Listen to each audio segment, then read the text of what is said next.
In 2014, the final survivor of the Hindenburg disaster passed away, but not before making a shocking confession. For 77 years, he refused to talk about what he witnessed that fateful night. Forms were signed by him. He said nothing. Surprisingly, he broke down on his deathbed. A number of travelers' identities were exposed by him as being false. There were undercover agents aboard. The destruction of the music ship was in the works. In their last remarks, the survivors reveal a government-level cover-up. Something far more sinister was about to start when the Hindenburg went boom. A nation's belief that the sky belonged to them was the seed from which the Hindenburg was planted. For decades, Zeppelins had captivated Germany. And by 1936, their technical team was prepared to construct the largest aircraft ever flown. The LZ-129 Hindenburg was gradually constructed inside the enormous shed at Friedrichshafen under the supervision of Dr. Hugo Eckener. Its massive magnitude was almost surreal when it was ultimately unveiled. It had a diameter of 41 meters and a length of approximately 245 meters, or 803.5 feet. It was the only thing on Earth that could compare. With almost 7 million cubic feet of lifting gas, or about 200,000 cubic meters, was contained within its sleek duralumin skeleton's 16 enormous gas cells. Since helium does not burn, its initial intention was to be packed inside such cells. Although the United States had prohibited helium exports in 1925, it had been the sole major supplier of the gas since the 1920s. Music. They considered the gas to be too valuable strategically and too uncommon. Nazi Germany was not an outlier in the least. Engineers therefore resorted to hydrogen. Hydrogen had the advantage of being lighter, which allowed the spacecraft to move faster, but it also cast a shadow due to its high flammability. For the remainder of the Hindenburg's brief existence, that decision would linger. Despite that danger, the completed ship felt like a paradise on water. German engineering's crown jewel, according to the press at its March 1936 introduction. Passengers had 2 entire decks to themselves. There were 25 cabins, a formal dining room, a large lounge, and a smoking area with pressurization that was only possible due to complex fire safety measures that kept fires contained behind thick doors. No cigarette or cigar escaped the watchful eye of Max Schultz, the barman engaged just for that room. There was an unsaid reality that all crew members were aware of.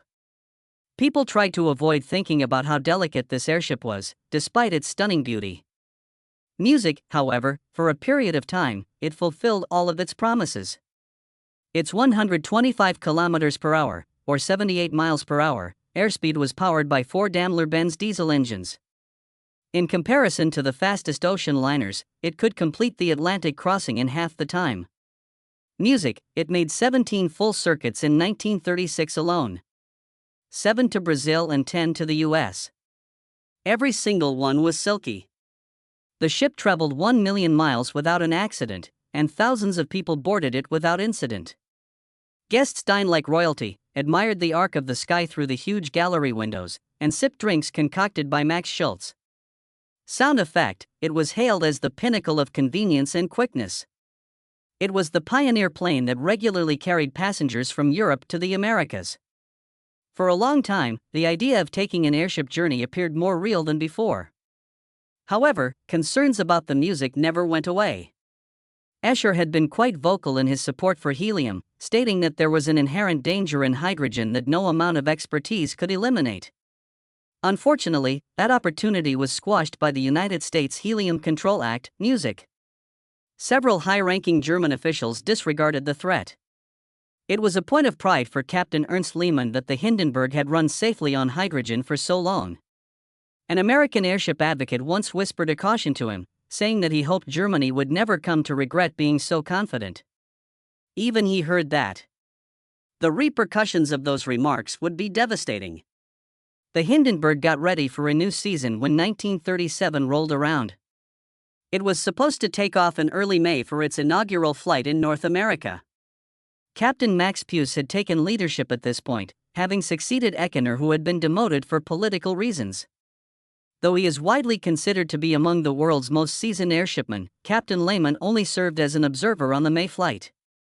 Since his small kid passed away not long ago, he had been in a state of profound grief. Along with that sadness, he was worried by something else as he boarded the plane. He had received a letter informing him that the ship would be destroyed on an upcoming flight due to an explosive device. It was written by an unknown author in Milwaukee and arrived at his doorstep. He was so unsettled by the words that he folded the letter and stashed it in his pocket as the ship sailed away from Frankfurt, even though he did not think it would really happen. 3 Luftwaffe officers were also listed as passengers. On a formal mission to research long-range airship operations, Lieutenant Klaus Hinkelbein, Colonel Fritz Erdmann, and Major Hans Hugo Witt posed as civilians. After the fact, several people said they were on a covert mission to foil a saboteur, but Witt refuted this during the post-disaster U.S. investigation. According to him, the sole peculiarity was the additional scrutiny given to checked bags prior to takeoff, which was initiated by yet another anonymous warning. Nobody brought up the subject of sabotage till the airship had risen into the air. The presence of military observers did not cause suspicion because they had previously joined flights. They remained totally concealed if there were any hostile individuals on board. The true threat came from a considerably bigger and less obvious source. At 7:16 p.m. on May 3, 1937, the Hindenburg sailed away from Frankfurt. It had 61 crew and trainees and 36 passengers, music. An enthusiastic and perceptive 14-year-old, music, cabin lad by the name of Vera France was one of them. This was his second journey to the United States. Wearing a pristine uniform, he cleaned, delivered coffee to officers, and worked to earn his position on board. Only because his older brother had mumbled his name to the proper person last autumn did he manage to get the job. The opportunity had not been squandered, and Vera intended to prove it. On May 6, 1937, as the sun was just starting to peek over the horizon, the Hindenburg sped down the northeastern, music, coast of America, attempting to catch up. Originally scheduled to touch down in New Jersey that morning, the arrival was postponed until late afternoon due to difficulties. Despite the obstacles, music, the entire crew felt elated and enthusiastic. The ship sailed past New York City about midday, and the passengers leaned against the windows to take in the view of the city's seemingly unending grid of landmarks. 3 o'clock in the afternoon, the Hindenburg took passengers on a once-in-a-lifetime glimpse of Manhattan as it slowly circled the island. Vera Fran later said, "It looked like an ocean of buildings with cars and people so tiny they seemed alive only because they kept moving. It reminded everyone just how huge the airship was." Music, it stretched 245 m long, almost the length of the Titanic, gliding like a floating city across the sky. By 4 in the afternoon, the Hindenburg reached the Lakehurst Naval Air Station in New Jersey, only to find that a line of spring thunderstorms had rolled through. Captain Pruss, music, decided not to fight the gusty winds and rain. Instead, he moved the ship into a gentle looping path along the Jersey shore. Down on the ground, Commander Charles Rosenall and his crew advised him to wait. So the Silver Giant drifted above beach towns, music, like Seaside Heights and Asbury Park. People on the ground stared up in awe whenever it broke through the clouds. One Toms River resident later said it just kept going back and forth like it was wandering the coastline. Finally, near 6 o'clock in the evening, the storms began to fade. The rain stopped and the winds calmed to around 18 to 25 knots.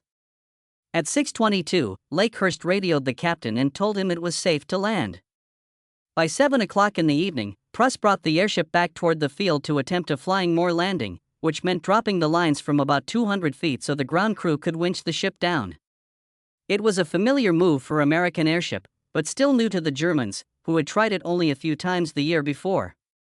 Even so, Pruss felt steady and sure. In the control car, he called for the engines to slow, music, as the last adjustments began. First Officer Albert Sampt vented hydrogen from the forward cells and released water ballast to balance a slight heaviness in the tail. The ship slowly descended to about, music, 600 feet, moving toward the handlers waiting below. At 7:21, with dusk settling in, the final steps, music, began. Ballast had been dropped in 3 releases, together weighing about 1 kilogram of water. When the ship reached roughly 180 feet, crewmen opened the bow hatches and threw down the thick mooring lines. First, the starboard line dropped, then the port. Music, ground crews grabbed the ropes and started fastening them to the winches. A brief sprinkle of rain began to fall. Inside the control car, Captain Puce and Captain Lehman felt a light jolt when the port line tightened too much. But they thought it was nothing more than a rope pulled too hard. They had no idea that in the tail of the Hindenburg, something far more dangerous had already begun. Only minutes later, at 7:25, the disaster arrived. Several people on the field saw a strange flutter along the top of the ship near the tail. It looked almost like a gas cell was leaking and the outer skin puffed for a moment. Navy Lieutenant Hankins Ward later said he saw a wave-like ripple between frames, 62 and 77, right where gas cell 5 sat. Someone else thought the rear cover sagged inward near the portside engine. At the same time, a faint blue glow shimmered along the skin, likely static from the storm-filled air. In only a second or two, a muffled boom came from inside, and then flames burst out. A plume of fire rose from the top of the Hindenburg just ahead of the upper tail fin. Commander Rosendahl said it looked like a bright orange flower blooming across the dorsal spine of the ship. Others saw fire shooting out near the rear port engine and the vents of gas cells 4 and 5. Within another heartbeat, the entire tail was burning. From below, people could see the giant rudders and fins glow, then vanish into smoke. Radio journalist Herbert Morrison, who had been calmly describing the landing, suddenly screamed. His voice cracked as he shouted that the ship was on fire and falling. His words, "Oh the humanity," would echo across the world for generations.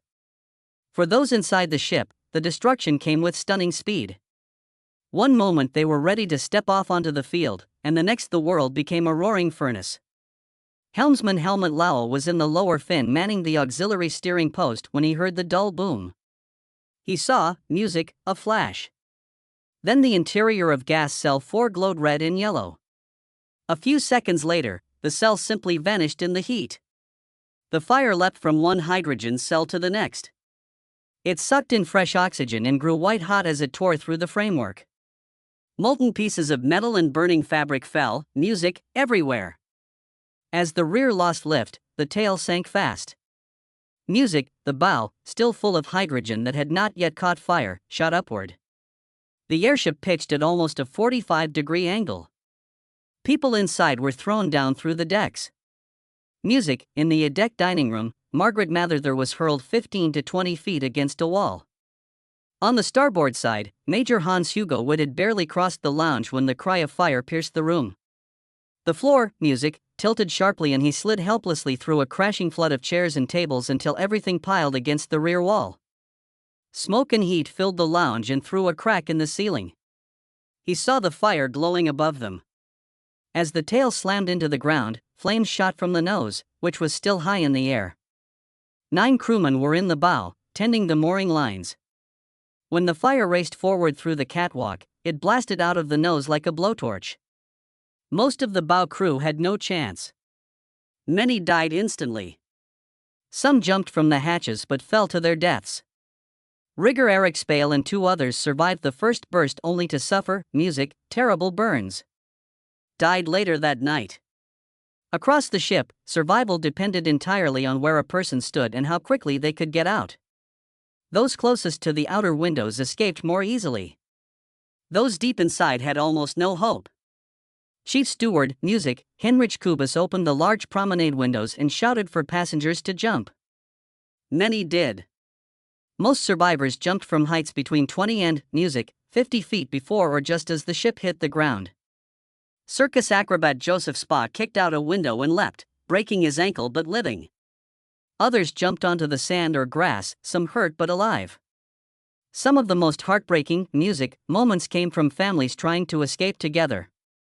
Matilda Daner and her 3 children watched the landing from the portside dining room. When the tail exploded in flames, she grabbed her 2 boys, Walter, who was 10, and Vera, who was 8, and threw them out of the window. Both survived. She tried to lift her daughter, Irene, who was 16, but could not manage it. With the fire closing in, she had to jump herself, breaking her pelvis, but living. Irene was later rescued but died from severe burns. Their father, Herman, had stepped out moments before the fire began and never returned. Many members of the crew stayed at their posts despite knowing the danger. Helmsman Lau died in the lower fin. Radio operator Willie Speck kept sending messages until he was overtaken by flames. Rigger Ludwig Nor jumped at the last possible second and survived with heavy burns.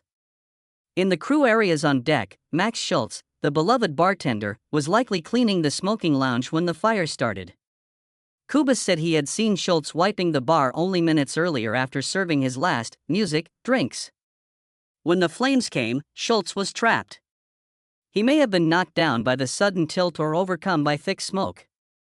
The 60-year-old bartender never made it out. His remains were found in the wreckage, and his death certificate said only that he died in the Zeppelin explosion. Severe burns. When the flames finally sank into the field at Lakehurst, the world expected nothing but death. Yet, when the smoke thinned, something strange appeared through the haze. People were crawling out of the wreck. Some limped, some stumbled, and some walked as if pulled back from the edge of another world. Out of 97 souls on board, 62 survived. On the ground, one Navy crewman was killed when wreckage fell over him. In all, 36 lives were lost, and many more carried broken bones and memories they would never shake for the rest of their days. Even in that horror, brave hands moved without hesitation. Navy men who had been frozen for a breath by the sight snapped back into action. They rushed straight into the fire to pull out the living. Chief Petty Officer Frederick Bull Tobin roared. Navy men stand fast and his crew, obeyed, dragging survivors out as explosions cracked around them. Fire crews and medics arrived within minutes. People were fed to the base infirmary and local hospitals as fast as bodies could be lifted. Through the terror, there were moments of almost unbelievable courage. One of the most astonishing stories belonged to a boy who was not supposed to make it out at all. His name was Vera Fr., the 14-year-old cabin boy whose job that evening was simple. Clean up the officer's mess, stack dishes, and hope the weather cleared so he might get shore leave. When the landing alarm rang at about 7:15, he kept working. He wiped down tables and filled the cupboard with dishes. Then he heard a dull thud behind him. The floor shivered. That was the port rope hitting the ground. The lights blinked out, and an instant later, the whole ship jerked upward with the tail rising sharply. All the plates he had just stacked burst out of the cupboard and smashed across the floor. Vera stepped into the keel corridor to see what had happened, and the sight almost froze him where he stood. Far down the gangway, a ball of fire was racing toward him. The entire stern was engulfed and the flames were tearing through the hydrogen cells. Heat blasted through the corridor. Vera stumbled backward up the steepening catwalk, grabbing at ropes as the ship tilted even higher. His feet slipped for a second. He felt himself, sliding toward the fire, and he clung to anything he could reach. Later, he admitted he was sure his life would end right there. Then fate dropped something on him that saved him. A ballast tank mounted above him ripped loose as the structure folded in on itself. Hundreds of gallons of water came loose and crashed down. The torrent soaked him completely and shocked him awake. It also coated his clothes enough to shield him from the worst of the heat rolling forward. Airship historian John Proven once said that Vera had been in the only place in the ship where such a miracle could happen. Directly under a tank that burst at the perfect instant. Now dripping wet and able to think again, Vera remembered something important. There was a small provisioning hatch up ahead on the starboard side of the keel. It was a narrow square opening used to load supplies. He tried to climb toward it, but the ship's angle was still too steep. He had to cling to a rope and wait for the bow to tilt downward again. When the ship finally dipped, giving him a few feet of level ground, he lurched forward. He reached the hatch, braced himself, and kicked it open with both feet. The cover flew outward. Below him, the ground was rushing closer, maybe 20 feet away. Vera jumped. For a moment, he felt the ship rising behind him again. The bow had bounced on impact, giving the boy a split second to move before the burning shell dropped down again. On instinct, he remembered his training. Never run with the wind. The flames were blowing in the direction of his fall, so he spun around and sprinted upwind under the hull. Only seconds later, the rest of the airship collapsed. Exactly where he would have been. Had he run with the wind, the fire would have caught him? He stumbled out from under the falling wreck, dripping, bruised, and shaking. He checked his body in disbelief. He had no burns, no broken bones, just wet skin and pounding breath. Wet, but alive. Those were his first words. After escaping, the stunned teenager helped throw water on the remaining fires.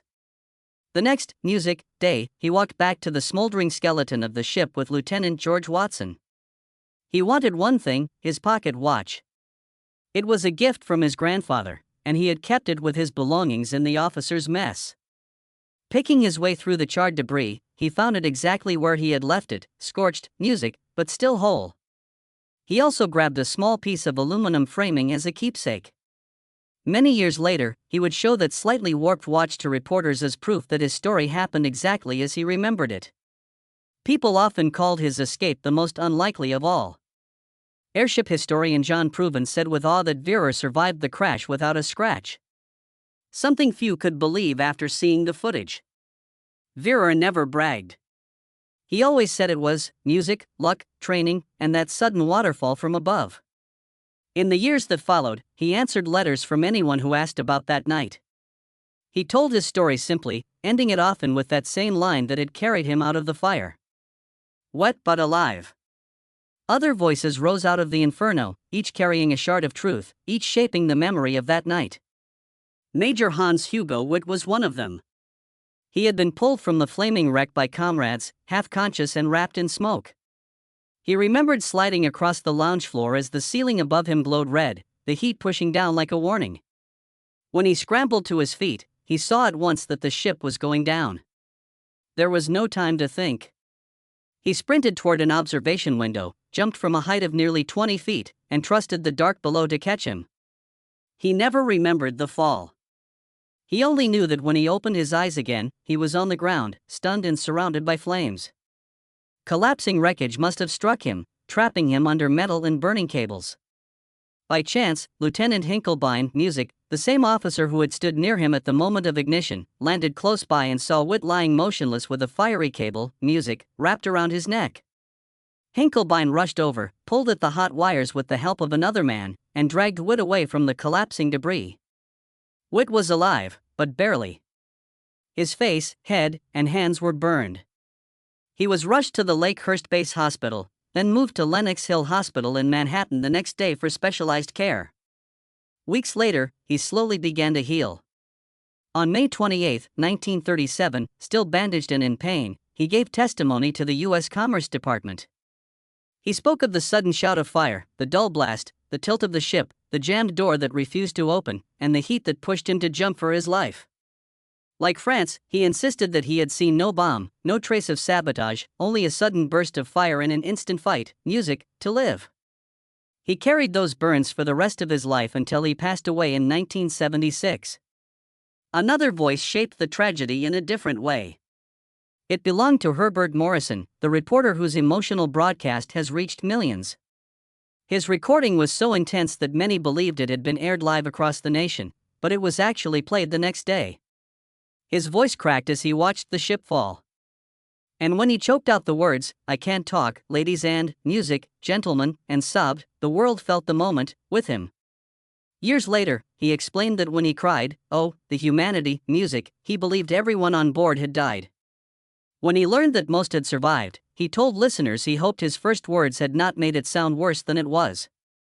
His raw description paired with newsreel footage turned the Hindenburg disaster into one of the earliest media-driven catastrophes replayed in cinemas and radio rooms across the world. Some survivors turned their shock into testimony. Among them were German journalist Leonard Adelt and his wife Gertrude. They had been guests of Captain Lehmann and escaped with injuries. In the Lakehurst Infirmary, Adelt saw a sight that stayed with him forever. Captain Ernst Lehmann sat quietly on a table, gravely burned yet oddly calm, watching the chaos around him. Adelt stepped closer and asked, "What happened?" Lehmann, barely able to lift his head, whispered one word. Blitzschlau, the German word for lightning. Even in agony, he was searching for a cause. Adolf left to receive treatment, not knowing that he had just spoken to Lehman for the last time. Overnight, Lehman's condition worsened. His burns seemed less severe than Captain Pruss's, but hot gas, music, had scorched his lungs. On the morning of May 7, Commander Rosendahl visited him in the hospital. Lehman was lucid, almost serene, more worried about the future of airships than, music, his own fate. Knowing he did not have long, he discussed every possible explanation for the disaster with Rosendahl. Every theory led nowhere. He mourned the ship he had loved so fiercely. Then he made one final recommendation with total clarity. Regardless of the cause, he said, the next ship must have helium. It was a hard reversal from his earlier stance, music, a grim acknowledgement that the warnings he once dismissed had been right. Music, as their conversation drew to a close, Lehman gave Rosendahl his last judgment. He looked him in the eyes and said quietly, "It must have been an infernal machine." In those final hours, he believed only a deliberate bomb could have created such destruction.